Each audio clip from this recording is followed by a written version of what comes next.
방문해주신 여러분, 반갑습니다. 오늘의 사연은 고졸인 제가 어린 나이에 혼전으로 임신한 뒤 귀한 아들 앞길을 막지 말라며 만삭된 뒤 시골길에 버리고 도망간 시무 아내의 이야기입니다. 아이를 엄마 호적에 올리고 누나로 살던 어느 날 예상치 못한 거액이 제 통장에 들어온 사연을 다룹니다. 그럼 구독과 알람 설정을 부탁드리며 오늘의 이야기를 시작하겠습니다. 안녕하세요. 저는 아이 아빠 없이 10년째 혼자 아동을 키우고 있는 아이 엄마입니다. 보통은 미혼모라고 하는데 저 또한 결혼을 하지 못하고 혼자서 아이를 낳았습니다. 제가 키웠답니다. 하지만 미혼모 아니라고요. 그거 진짜요. 당시에는 어쩔 수 없는 선택이었지만요. 이젠 지난 일들을 돌이켜보면 후회하는 게 한두 가지가 아니에요. 지금부터 여러분께 제가 홀로 아이를 키우게 된 이야기를 전해드리려고 합니다. 제 아이도 태어나서 지금까지 아빠 얼굴을 본 적이 없었지만 사실 전도 제 아이와 별반 다르지 않았어요. 어린 시절에 아버지가 돌아가셔서 기억되는 한동안은 어머니와 둘만 살았어요. 요즘은 여자들도 제대로 교육을 받고 직업도 가지고 있지만 우리 어머니 세대는 그런 게 없었죠. 고졸이신 어머니가 결혼하신 후에 바로 돈을 벌어본 경험이 없었던 분이셨습니다. 어머니는 자신의 힘으로 가족을 먹여 살려야 했기 때문에 그녀가 얼마나 힘들었을지 상상할 수 없습니다. 그런데도 불구하고 어머니가 얼마나 힘들게 노력했던지 성공할 수도 실패할 수도 있는 일이 있었습니다. 어머니는 밤낮 없이 일을 하시면서도 월세와 생활비를 빼고 나면 거의 남을 게 없는 처지였습니다.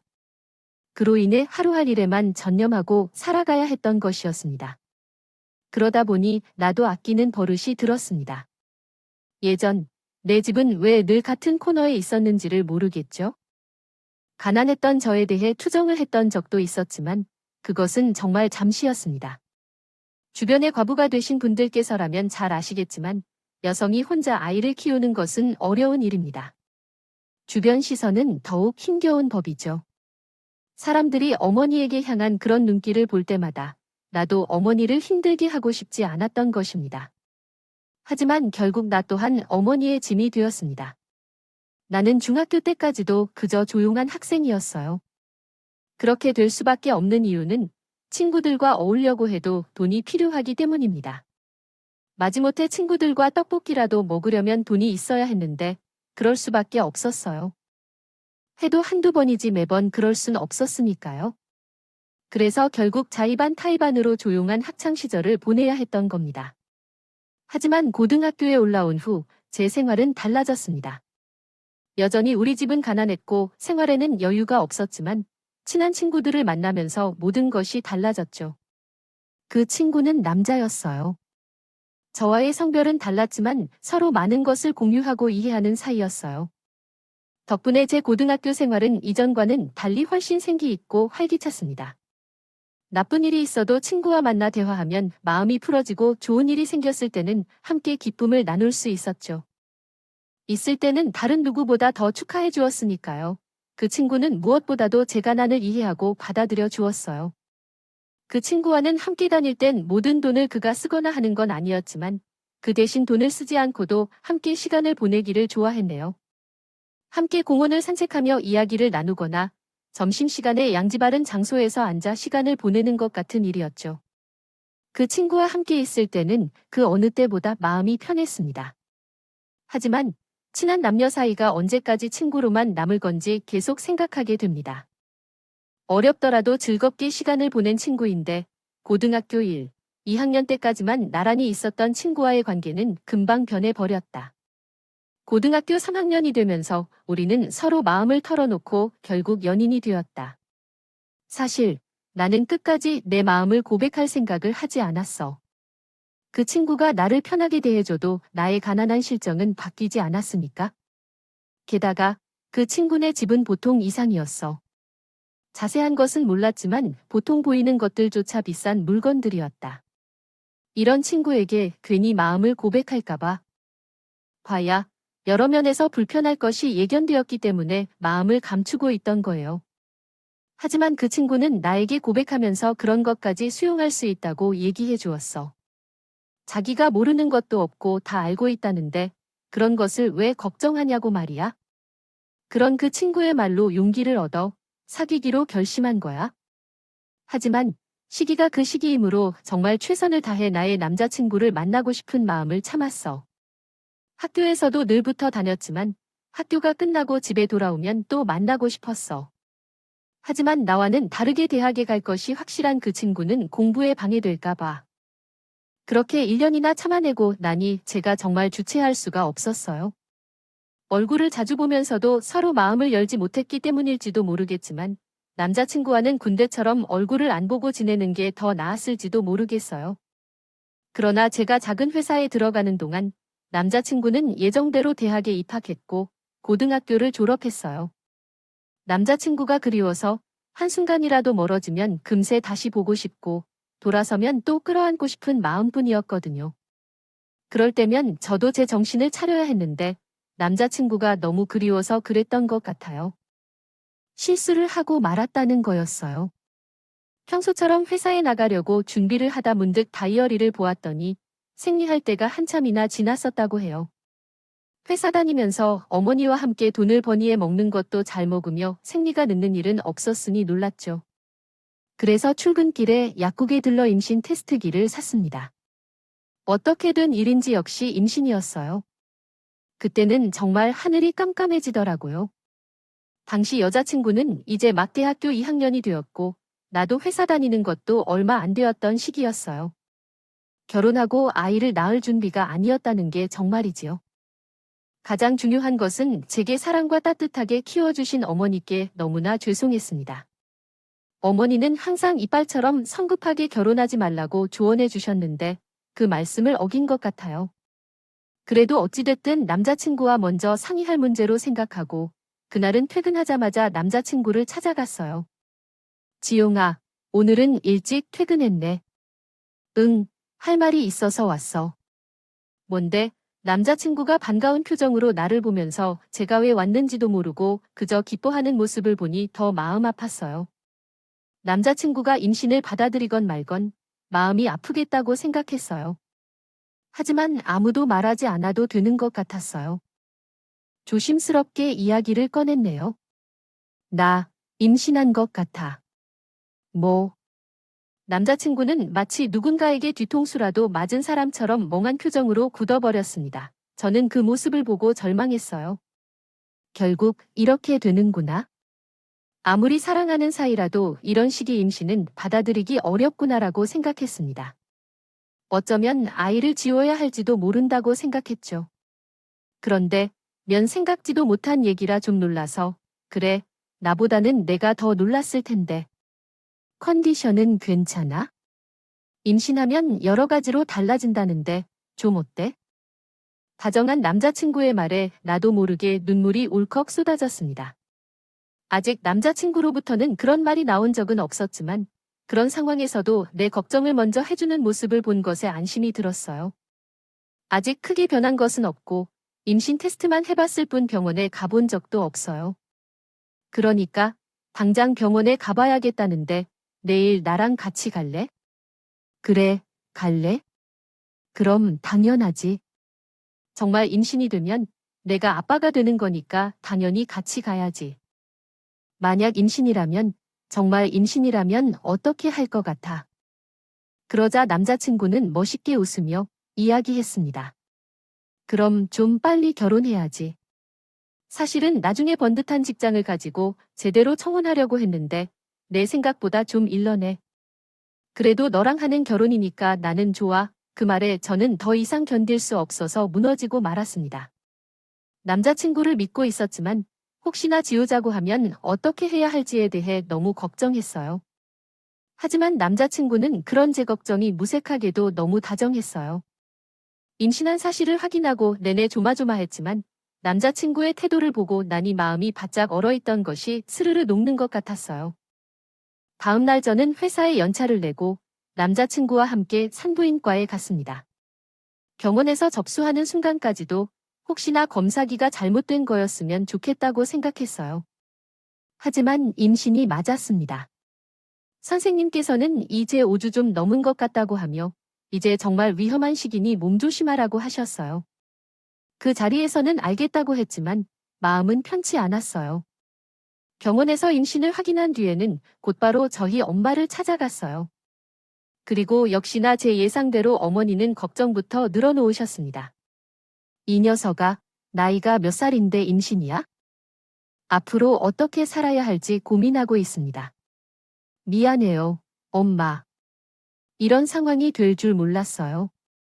이러한 결정을 내렸기 전에 알려주었다면 더 이상 제정신이 아니었을 것 같아요. 그래서 이제 앞으로 어떻게 해야 할지 알려주세요. 어머니가 질문하신 것에 대한 답은 제 남자친구였습니다. 이런 상황을 만들어서 정말 죄송합니다. 어머님께 제대로 인사한 적이 없어서 죄송합니다. 그래도 그 사람을 사랑하고 아이와 함께 있는 것을 원하고 있어요. 아직은 학생이라서 많은 것을 해드릴 수는 없겠지만 결혼해서 앞으로 행복하게 해드릴 것을 약속합니다. 어머니는 남자친구의 대답을 들으셨지만 오래 생각하셨어요. 그 침묵이 저에게 너무 힘들었어요. 그렇게 많은 시간을 고민하신 끝에 어머니가 마침내 입을 열었습니다. 자네 마음을 잘 이해합니다. 그러나 결혼은 그렇게 쉬운 일이 아닙니다. 자네 어머니께는 말씀드렸나요? 아니요, 아직 말씀 못 드렸습니다. 그러면 이야기를 들으시면 자네 어머니의 마음이 상하실 것 같습니다. 네, 그럴 것 같아요. 아들이 앞으로의 계획이 좋았지만 갑자기 아이가 생겨 결혼을 하게 되었으니까요. 그런 말이 있거든요. 자네 집은 잘 산다며 자네도 알겠지만 우리는 형편이 그리 넉넉하지 않아 집안이 위급한 상황이라는 말입니다. 자네와 결혼하겠다고 하지만 쉬운 일은 아닐 것입니다. 부모님이 반대하실 것을 예상하고 있습니다. 하지만 하늘이 내려준 아이를 포기할 수는 없지 않습니까? 저는 이 사람을 사랑합니다. 그래서 그 사람이 아픈 것을 싫어해요. 그래서 그런가요? 어쩔 수 없겠지만 어머니는 우리를 걱정하시면서도 결혼을 승낙하셨어요. 남자친구의 어머니 때문에 문제였죠. 너 지금 임신이라고 했니? 내 어머니가 제 아이를 가졌어요. 우리 결혼할 거예요. 너무 말도 안 되는 소리야. 앞으로 밝은 미래가 있는 놈이 왜 그런 여자랑 결혼해? 어머니, 제가 이 사람을 진심으로 사랑해요. 아이가 생겼는 것은 제 실수예요. 요즘 임신이 대수인 줄 몰랐어요. 고작 5주라니까. 긴 말할 필요 없어요. 당장 가서 지워줘. 어머님, 손주가 될지도 모르는 아이에 어떻게 그렇게 말씀하세요? 손주 이놈이. 정말 처음 남자친구네 집을 방문했을 때는 그야말로 문전박되었어요.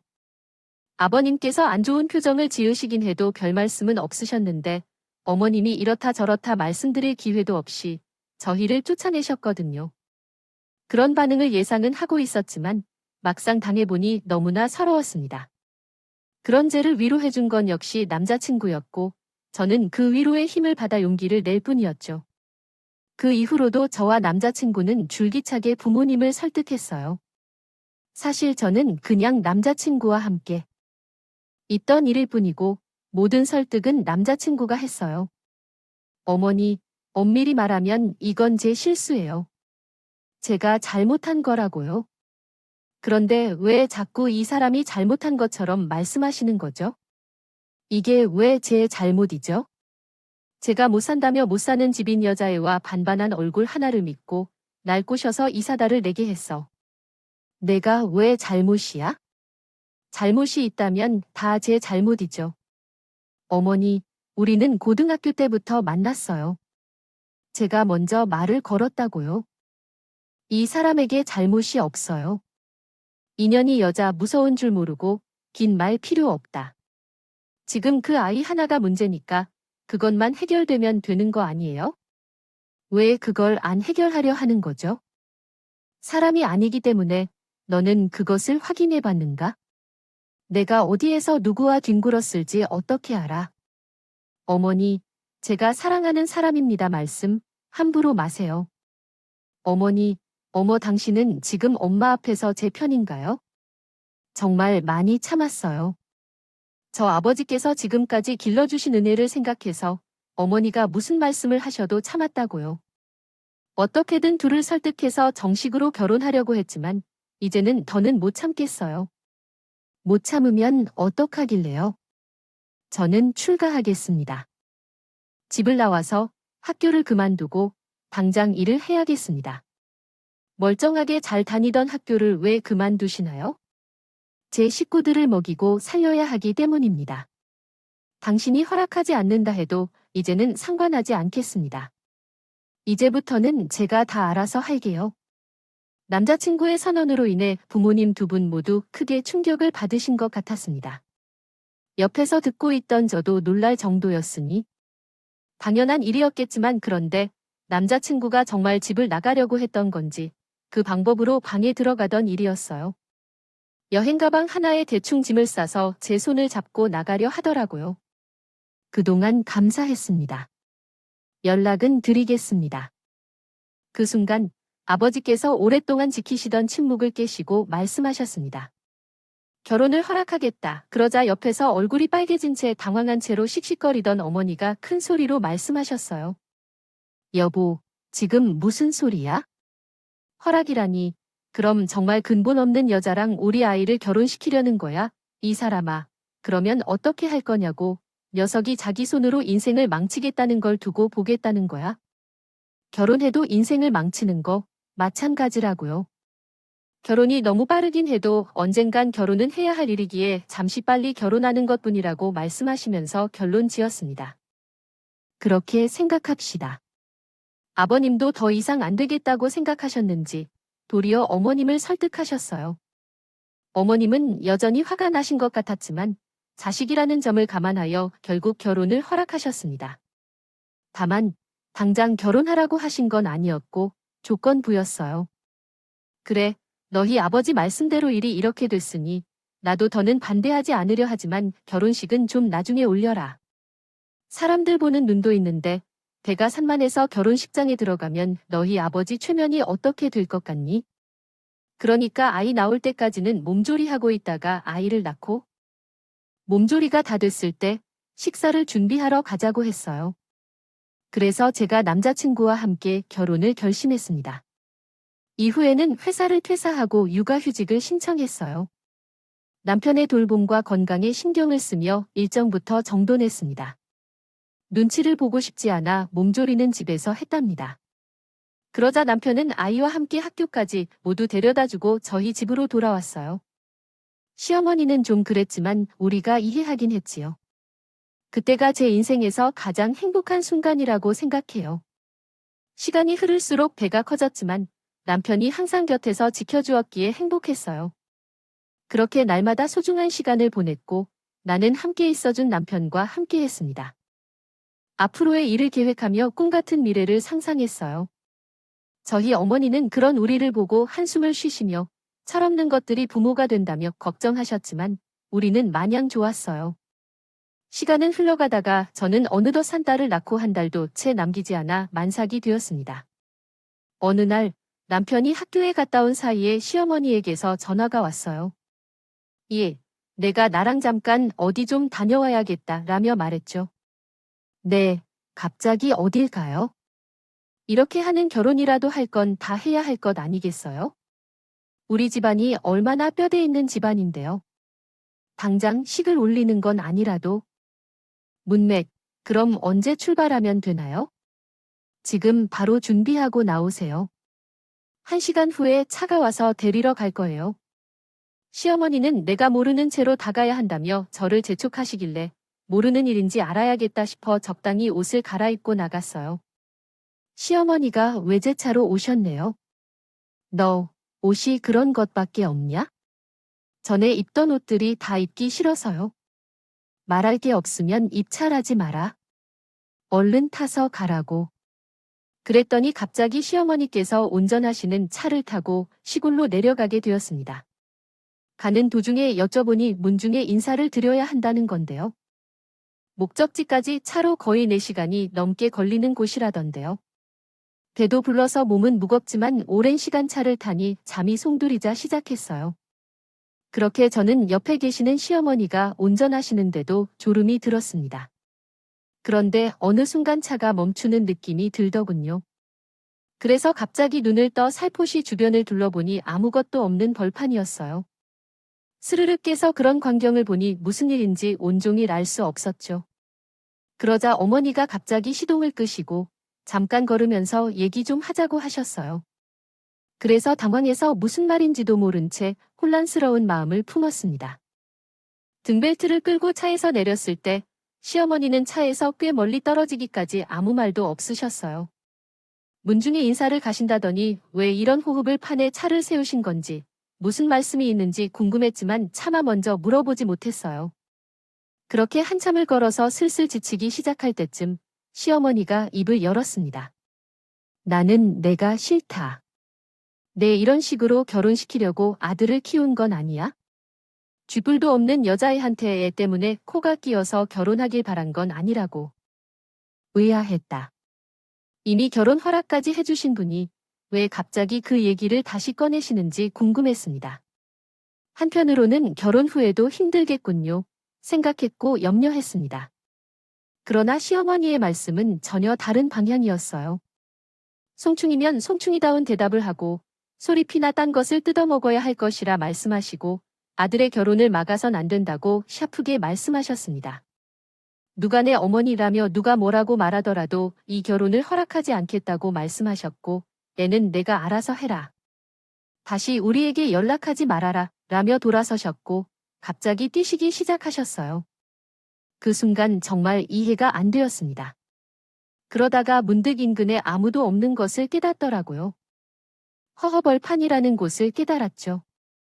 식은땀이 쫙 흐르더군요. 그래서 만삭이 된 배를 붙들고 허겁지겁 차를 향해 돌아갔습니다.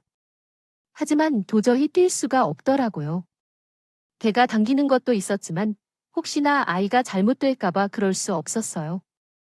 그렇게 걷다 뛰다 하며 한참을 지나 돌아가니 역시나 시어머니는 저를 내팽겼죠. 쌩안이 가버리고 없었어요. 그날 아무도 없는 허허벌판 시골길에서 저 혼자 얼마나 울었는지 모릅니다. 당시엔 아직 핸드폰이 많이 없던 시대였기 때문에 연락할 방법도 없었어요. 도움을 구하려면 어떻게든 사람이 있는 곳까지 가야 했습니다. 1시간 정도 걸어가서 작은 마을에 도착했을 때 작은 마을이 나타났어요. 남편에게 전화를 걸어보았지만 연락이 되지 않아서 저는 어머니께 연락하여 어렵게 집에 돌아올 수 있었습니다. 그 순간이 남편과의 마지막 순간이었어요. 남편에게 삐끗거리는 도 말해봤지만 아무런 연락이 없었고 답답한 마음에 남자친구의 집까지 찾아뵀지만 아무도 없더라고요. 그때는 하늘이 무너질 것만 같았는데 그런 마음의 사람이 어떻게 다른 사람을 그저 버릴 수 있는지 원망스러웠습니다. 왜 남편이 연락을 안 하는지 이해할 수 없었죠. 그렇지만 아이는 그 순간에 태어났고 결국 제게는 미혼모가 되어야 했어요. 어쨌든 어머니는 저를 지지해 주셨고 저의 미혼모라는 사실을 받아들여 주셨어요. 원치 않으셨던 일이 일어난 것 같습니다. 아이의 호적을 엄마 명의로 올렸습니다. 네, 왜 아이를 엄마 명의로 올려요? 그럼 내 평생 미혼모로 살 거예요. 이제 겨우 21살이에요. 앞으로 살아갈 길이 많은데 아이에 묶여서 살 건가요? 호적만 나한테 어울린다고요. 나도 더 이상 키울 수 없어요. 키우는 건 내가 해라. 알겠습니다. 정말 방법이 없었습니다. 미혼모의 아들이라고 하면 사람들의 시선도 좋지 않을 것이고 여러 어려움이 있었기 때문에 그래서 어쩔 수 없이 제 아들을 어머니의 호적에 등록했고 저는 제 아들과 법적으로 남매로서 살게 되었습니다. 말았어요. 그 후로도 남편으로부터 연락이 오지 않았어요. 나중에는 연락을 하고 싶어도 연락할 방법이 없더라고요. 사람을 찾아볼까 생각도 했지만 여태까지 연락하지 않던 사람을 그런 방식으로 찾아봐야 뭐 하겠느냐 싶었어요. 그래서 아이가 2살을 넘어설 즈음부터는 마음을 다잡고 제 생활에 집중하기 시작했어요. 찾아봐야 도움이 될 사람들도 아니고 이제는 아이가 훨씬 더 소중하니까요. 정말 악착같이 일했습니다. 비록 작은 회사에서 격리되었지만 그 시간 동안 야간 대학도 다니면서 공부도 열심히 했어요. 무슨 대단한 일을 하려고 했던 건 아니었습니다. 그저 지금보다 나은 직장에 있고 싶었던 것뿐이죠. 다녀야 아들을 잘 키울 수 있을 것이라고 생각했던 것뿐이었습니다. 저희 어머니가 아니었다면 결코 그렇게 할 수 없었을 것입니다. 어머니께서 아이를 돌봐주신 것도 큰 도움이었지만 무엇보다 제 곁에서 항상 믿어주시고 용기를 주신 것이었습니다. 그것이 정말 큰 힘이 되었습니다. 힘들게 일한 뒤에 지친 몸으로 아이를 돌보면서 갑자기 제 신세가 처량해지고 그냥 눈물이 왈칵 쏟아지곤 했습니다. 그럴 때마다 어머니께서 거친 손으로 제 등을 쓰다듬어 주시며 이런 고생도 다 한때라고 하시면서 지금만 잘 넘기면 또 행복한 때가 찾아올 것이라고 말씀해 주셨어요. 그렇게 저는 아이의 웃음과 어머니의 격려로 그 힘든 시기를 견딜 수 있었습니다. 예전에는 야간 대학에서 회계 공부를 한 후에도 2년 정도 동안은 여전히 같은 회사에서 일했습니다. 그러나 회사가 성장하지 않았고 제 자신도 여전히 그냥 격리된 여직원으로 남아있을 뿐이었습니다. 이곳에서는 더 나은 삶을 살 수 없을 것 같았어요. 그래서 20대 중반에 큰 결심을 하고 새로운 스타트업으로 이직했습니다. 회계 일을 시작한 지는 5년이 넘었지만 그때도 제 나이는 20대 중반이었기 때문에 추가로 새로운 도전을 할 수 있어서 이직이 쉬웠습니다. 그 새로운 회사에서도 몇 년을 더 힘들어했지만 어느 순간 회사가 급격하게 성장하기 시작했습니다. 나도 함께 발전해왔습니다. 30살이 되기 전에 상당히 큰 IT 회사의 회계팀장이 되었어요. 그때쯤이면 삶이 어느 정도 안정되는 느낌이었죠. 그동안에 많은 남성들이 관심을 보였는데 법적으로 미혼이며 직위가 어린 팀장이라 선망을 품는 경우도 있었어요. 하지만 나는 그런 제안을 모두 거절했습니다. 단순히 남성들과 만나고 싶지 않았거든요. 아들이 10살이 되었을 때 연락이 한 번도 없었던 그 사람을 생각하면 마음이 상할 만큼이었어요. 그렇게 지내던 중 어느 날 내가 회계 일을 하고 있어서 나의 개인 통장도 여러 개로 나눠놓은 것을 알게 되었습니다. 빡빡히 관리하던 중 어느 날 통장을 확인해 보니 뜻밖에도 25억 원이 입금된 것을 알게 되었습니다. 또한 그 금액이 제 이름과는 전혀 다른 사람의 이름으로 이체되어 있었죠. 이 상황에 대해 의아해하며 여러 번 확인해 봤지만 출처를 확인할 수 없었습니다. 2만 5천 원이 아닌 25억이란 큰 금액이 잘못으로 입금된 것이 아니라고 생각했고 그날은 집중이 전혀 되지 않아서 조기에 집에 돌아왔습니다. 하지만 25억 원의 출처를 알게 된 것은 의외로 제 어머니가 알고 계셨더군요. 그녀는 돈이 들어왔다라며 지론할 뿐이었습니다. 저는 그 돈이 어디서 왔는지 그리고 이 이상한 상황에 대해 해명을 얻지 못했습니다. 돈을 받을 때 언급했던 것이었네요. 그제야 통장에 기록된 이름이 누구인지 기억이 났어요.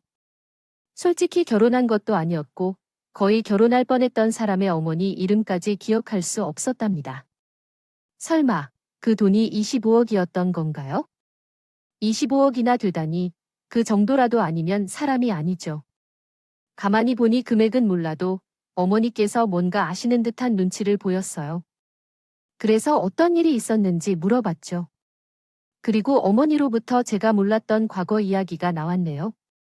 알고 보니 시어머니께서는 마지막으로 결혼을 허락했을 때부터 모든 것을 계획했던 것이었어요. 처음부터 만삭이 되면 저를 버릴 생각을 했던 거예요. 그래서 시간을 끄느라 식을 미뤘던 거였어요. 그 사이 시어머니는 남편 몰래 입대를 신청해 놓고 만삭이 되었을 때에 맞춰서 저를 버렸어요. 남편은 아무것도 모른 채 갑자기 군대에 끌려갔던 거였어요. 그래서 남편에게는 제가 아이를 유산했으며 그 충격으로 모든 연락을 끊고 담적해 버렸다고 얘기를 해두었더군요.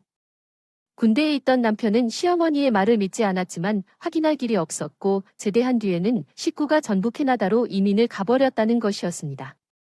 그 후로 남편은 삶의 의욕을 잃어버리고 집에 틀어박혀 버렸답니다. 그는 10년 동안 폐인의 삶을 살다가 결국 전향했다. 그의 어머니는 후회가 많은 것으로 보였다. 자신이 아들을 죽인 것과 마찬가지라고 말이다. 그 당시에는 자신이 옳다고 생각했지만 이제는 그 모든 것이 자신의 잘못이었다고 생각하며 나에게 울면서 사정을 조사해달라고 애원했다. 그녀는 자신의 아들이 사망할 때 받은 사망보험금과 물려줄 유산이 있고 자신의 아들의 목숨의 가치와 자식이 받아야 할 돈이라며 간곡히 받아주기를 부탁했다.